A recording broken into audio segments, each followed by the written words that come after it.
Nesse vídeo eu vou te ensinar a dividir uma conta de energia quando você tem uma rede bifásica, seja com somente duas fases ou com duas fases mais neutras. Para isso você vai precisar de um medidor de consumo como esse aqui, que precisa receber as duas fases e precisa também calcular o consumo das cargas que estão ligadas tanto entre as fases como entre fase e neutro. Esse modelo está disponível no site da Brasiltec, assim como os outros também, tem opções monofásicas, trifásicas, mas o modelo em questão do vídeo de hoje é esse aqui. Ele suporta até 80 amperes, então vai atender basicamente qualquer residência ou pequeno comércio e é adequado para instalações onde você tem tensão 110 entre fase e neutro e 220 entre as fases, ou ainda para as instalações onde você tem 254 volts entre as fases, que é comum no interior do Paraná e possivelmente em alguns outros locais do país. Ele funciona tanto quando você tem dois fios, seria fase-fase ou fase neutro, ou ainda quando você tem três fios, que seriam duas fases mais neutro. O link para acessar essa página de venda eu vou deixar na descrição do vídeo de hoje. E para explicar como calcular, eu vou utilizar uma fatura real de energia, mas antes eu preciso te mostrar como instalar esse medidor. Esse medidor tem luz no display para que seja possível fazer a medição em locais escuros também. Basta eu clicar nessa tecla aqui e vai acender a luz. E aí eu consigo fazer a leitura do consumo, que está aqui kWh, kWh, kWh, então é a leitura do consumo e é essa que nós vamos utilizar para poder dividir a conta de energia, mas você pode ainda fazer algumas outras leituras aqui complementares, que é a tensão entre os polos, aqui entre as fases, nesse caso, como eu estou utilizando duas fases, então é a tensão entre as fases, e agora nós temos 231, quase 232 aproximadamente. Tenho a leitura também da corrente na fase 1, tenho a opção da leitura da corrente na fase 2, então como temos duas fases, temos a possibilidade de ler a corrente em cada uma delas individualmente. Tenho também a potência em quilowatt, que é a potência instantânea, então não confundam, essa aqui é a potência que está sendo consumida no momento, quilowatt. Agora temos o fator de potência também.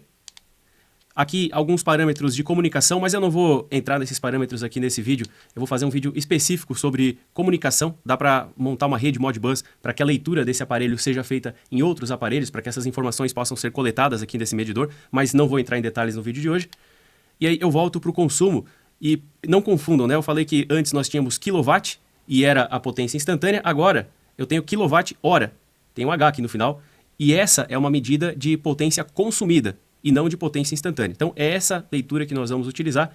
No momento o medidor é novo, então ele está zerado, mas quando a sua leitura for feita, é o valor desse parâmetro aqui que você vai levar em consideração. O uso desse medidor é muito simples. Supondo que você tem um único padrão de entrada para 4 kitnets. Você vai utilizar 4 medidores, um em cada kitnet, e depois basta ratear o custo total medido pelo medidor da concessionária que está lá no padrão de entrada e ratear proporcionalmente de acordo com o consumo registrado em cada um dos medidores individualmente. Isso eu vou mostrar para você. Nesse caso, é um medidor por kitnet. Agora, se você tem um padrão principal, uma casa principal, e nos fundos você tem uma kitnet que está alugada. Nesse caso, você pode utilizar somente um medidor, somente para essa kitnet, e para a unidade principal, para a casa principal, você considera o valor do medidor da concessionária menos o que foi consumido pela kitnet. Então, nesse caso, você pode utilizar, mesmo tendo duas unidades consumidoras utilizando o mesmo padrão, você usa um único medidor, já vai ser suficiente. Pega a leitura do medidor principal, decrementa o que foi consumido pela kitnet e aí você sabe o que foi consumido pela casa principal. Então, começando pelo exemplo onde foi construída uma kitnet atrás de uma casa, por exemplo, na kitnet você vai ter um disjuntor geral, provavelmente, né? Então, vai entrar uma fase nesse disjuntor geral e outra fase também nesse mesmo disjuntor geral. Isso aqui é lá na kitnet. Você não precisa alterar nada da instalação da casa principal. Então, isso aqui já vai existir lá, né? Vai ter também um neutro que chega aqui também, são duas fases mais o neutro, e o neutro vem direto aqui no barramento. Esse neutro ele não passa nem pelo disjuntor e nem pelo medidor, então ele vai direto lá para a carga. Deixa eu fazer um pouquinho mais espaçado aqui para caber o restante do esquema. Então vai direto lá para a carga para que haja o consumo. As fases que saem do disjuntor principal, é importante que o medidor esteja depois do disjuntor. Se tiver DR, você vai considerar o medidor depois do DR também. Então, nesse caso aqui, vamos lá, deixa eu continuar aqui. A fase que vem aqui no disjuntor, ela vai também para o medidor. Sai do disjuntor, vai para o medidor. No medidor, eu acabei não mostrando, né, mas temos conexão aqui e aqui. Depois eu vou mostrar lá também, e aqui e aqui. Dá para ver, inclusive, aqui na representação, né? Então, a fase que sai do disjuntor vai para o medidor e do medidor sai no outro parafuso aqui para a carga. E a outra fase que sai do disjuntor geral também, ela vai no outro terminal de conexão do medidor que fica localizado na parte superior. E sai do outro lado também para que vá para carga, também para carga. O que é essa carga aqui? No caso de uma kitnet, são todos os demais disjuntores, né? geralmente, deixa eu até mudar um pouquinho esse desenho aqui, vamos lá. Deixa eu tirar isso aqui e isso aqui. Imagina que eu tenho outros disjuntores. Eu vou desenhar mesmo esses disjuntores para ser mais rápido aqui. Tenho vários disjuntores menores aqui, né? Sejam eles bifásicos, monofásicos, pouco importa. Vou fazer um bifásico aqui também. Então são 3 monofásicos e um bifásico. Ele vai ser maior. Bom, e nesses disjuntores, normalmente eu uso um barramento do tipo pente para alimentar, mas isso também não é obrigatório. Mas normalmente vai ter um barramentinho do tipo pente aqui. E esse barramento do tipo pente ele vai ter que ser bifásico por conta da saída do disjuntor bifásico, né? E por isso então vai ter uma fase vermelha, que é uma dessa aqui, e uma fase preta também, chegando nesse disjuntor bifásico. E aí daqui, então vai sair para os circuitos. Isso aqui você também já tem no seu quadro. Os outros disjuntores aqui, eles podem ser alimentados pela fase preta, mas podem também ser alimentados pela fase vermelha. E no caso do barramento bifásico, ele vai intercalar, né? Uma preta e uma vermelha, uma preta e uma vermelha, uma preta e uma vermelha e por aí vai. Nesse caso, então, são 5 polos aqui. 2 polos do disjuntor bifásico e um polo para cada um desses 3 disjuntores monofásicos. Agora, essa fase, então, que estava indo direto para a carga, se eu tenho esse esquema aqui com vários disjuntores, eu vou ligar essa fase. Deixa eu abrir um pouquinho mais de espaço aqui. Essa fase vai em um dos polos aqui do disjuntor para alimentar todo o barramento. E a outra fase vai sair aqui do medidor e vai alimentar o outro polo do barramento e, consequentemente, todos os disjuntores. Então, simples assim, daqui saem para os circuitos individuais. E como eu falei, caso eu tenha DR, AFCI, outros dispositivos que são ligados em série com o disjuntor principal, eles devem vir antes do medidor. O medidor já pode ser considerado aqui nesse circuito quase que como uma carga, né? Então ele deve vir depois das proteções, porque se der algum problema no medidor, o disjuntor vai estar protegendo ele também. As conexões que eu me referi antes estão aqui, então parafusos, né? Parafuso do tipo pose drive, que dá para apertar com uma chave Phillips também. Conexões similares à de um disjuntor DIN, então você deve utilizar cabo com terminal tubular aqui, terminal tubular ou terminal do tipo pino também. E aqui embaixo a mesma coisa. E aqui nós temos um bornezinho com uma saída de pulso, então 2 conexões são para essa saída de pulso que é proporcional ao consumo. Você não vai utilizar isso aqui, a não ser que você vá fazer algum tipo de automatização de algum circuito ou algo do tipo. E também temos a porta de comunicação, que como eu falei nesse vídeo, eu não vou me aprofundar nisso. Aqui a fixação é através de trilho DIN. E o formato desse medidor, se você observar, ele é relativamente parecido com o formato de um disjuntor DIN.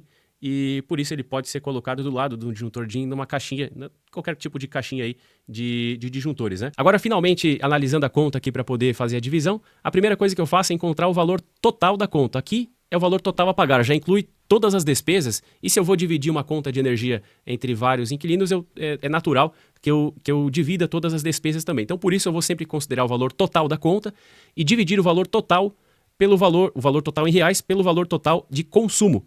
E onde eu encontro o consumo? Nessa conta aqui, que é da Celesc, a companhia aqui de Santa Catarina, esse total é encontrado em 2 locais. Aqui, total apurado 202, então são 202 quilowatt-hora, na verdade. E também eu encontro aqui no detalhamento, onde eu tenho aqui, ó, quilowatt-hora, tá aqui, 202, 202. Esse é o valor total de consumo em quilowatt-hora. Então, qual que é o cálculo que eu devo fazer? O primeiro cálculo que eu vou fazer, são 2, na verdade. O primeiro que eu vou fazer é o seguinte, vou dividir 162,92, que é o valor total da conta, divido isso por 202, que é o valor total do consumo em quilowatt-hora. E eu chego à conclusão que o valor do quilowatt é 0,80 reais. No caso, 81 centavos, né? Se eu fizer o arredondamento correto aqui, como eu tenho 6 aqui, então seria 81 centavos, né? O arredondamento correto é 81 centavos. Então, o valor por quilowatt-hora é 0,81. Perfeito. Então, esse aqui é o valor por quilowatt-hora. Agora, qual que é o próximo passo? É descobrir quantos quilowatt-hora que o inquilino consumiu. Como que eu faço isso? Eu vou pegar a leitura lá do medidor em quilowatt-hora. Lembra que eu mostrei que uma das leituras é só quilowatt, que é a potência instantânea, e a outra é quilowatt-hora, já que aparece o H. Essa é a medida do consumo, a do quilowatt-hora. Essa medida ela é acumulativa, então ela vai sempre somando, o valor vai sempre aumentando, né? E nesse caso, eu faço a leitura, então, do consumo. Vamos supor que eu tenho... Deixa eu já pegar a calculadora aqui. Vamos supor que essa leitura foi de 10.569. Foi esse o valor que eu encontrei na tela do medidor.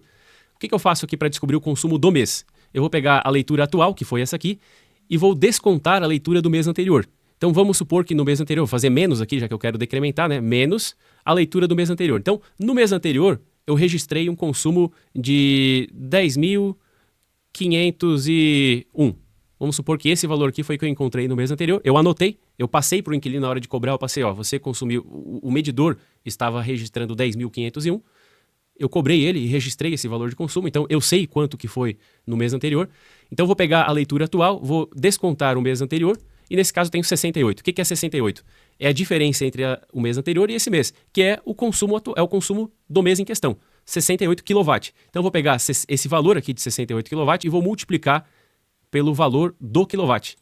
Esse aqui é o consumo em kWh, vou multiplicar pelo valor de cada quilowatt, isso aqui vai dar vezes 0,81, vai dar 55,08. Então, o inquilino onde está instalado esse medidor, ele vai pagar R$ 55,08, enquanto que o dono da unidade principal, da casa principal desse padrão de entrada, vai pagar o restante da conta. Então, pego 162, desconto esse valor aqui que o inquilino vai pagar e o restante é o que o morador da casa principal vai pagar, esse que não tem o medidor dentro de casa. Se eu tiver mais medidores, eu vou fazer esse processo aqui, vai ser feito com todos os medidores e no final, vamos supor que eu tenha 10 medidores, o valor do consumo, esse 68 que eu encontrei aqui, ele deve bater, se não igual, mas muito próximo do que é o valor da unidade principal, do medidor da concessionária. Se o medidor da concessionária registrar 200 kW, por exemplo, ou 202, como foi nesse caso, a soma de todos os medidores dos inquilinos vai ter que dar algo muito próximo desse valor também. Então é dessa maneira que se faz a divisão da conta de energia e para isso você percebeu que é necessário ter pelo menos um medidor adicional, além do medidor da concessionária.